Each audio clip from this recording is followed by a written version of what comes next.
દાહોદ એલસીબીએ વડોદરામાં ઘરફોડ ચોરીના 15 અનડિટેક્ટ ગુનાઓમાં સંડોવાયેલા વોન્ટેડ આરોપીને રામપુરાથી ઝડપી પાડ્યો।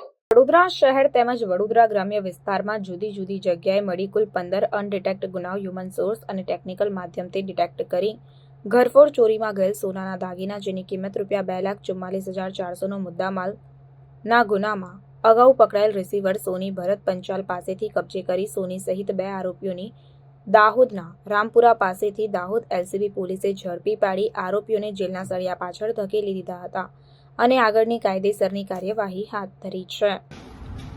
દાહોદ જિલ્લા ખાતે જે અનડિટેક્ટ ગુનાઓ બનવા પામેલ હતા તે દાહોદ જિલ્લા બહારના ગુના બનવા હતા એ તમામ ગુનાઓ શોધી કાઢવા માટે જિલ્લાના પોલીસ વડા ડોક્ટર રાદીપ ઝાલા સાહેબના માર્ગદર્શન હેઠળ જિલ્લાની એલસીબીના PSI Sanjay Gamiti, PSI Dhanraj Baria, PSI Manoj Damor અને એમની ટીમ ફિલ્ડમાં કાર્યરત હતી।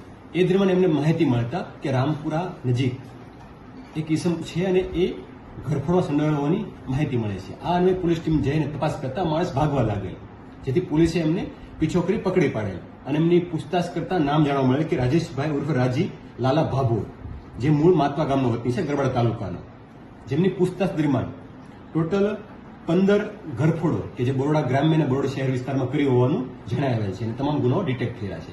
આ માણસો ઇતિહાસ જોવામાં આવે તો એમના ઉપર ઓલરેડી 12 ગુનાઓ દાખલ થઈ ગયેલા છે, જેમાં દાહોદ ખાતે, ગાંધીનગર ખાતે, પંચમહાલ ખાતે, બરોડા શહેરમાં, બરોડા ગ્રામ્યમાં અલગ અલગ ગુનાઓ દાખલ થયેલા છે।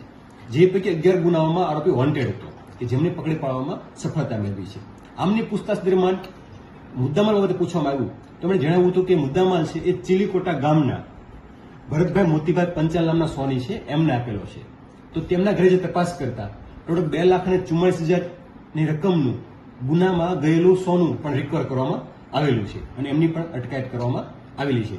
આ ભરત પંચાલનો ઇતિહાસ જોવામાં આવે તો એમના ઉપર અગાઉ આ પ્રકારે જે ચોરીનો કે ઘરફોડનો માલ છે એ લૂંટનો માલ છે રાખવા માટે અલગ અલગ 14 જેટલા ગુનો દાખલ થઈ ચૂક્યા છે, જે પૈકી એમના ઉપર ગુસ્સીટોકનો ગુનો પણ દાહોદ શહેરમાં, દાહોદ જિલ્લા ખાતે દાખલ થયેલો છે। આ બંને આરોપી પકડવા પાડવામાં એલસીબીની ટીમે સફળતા મેળવેલ છે।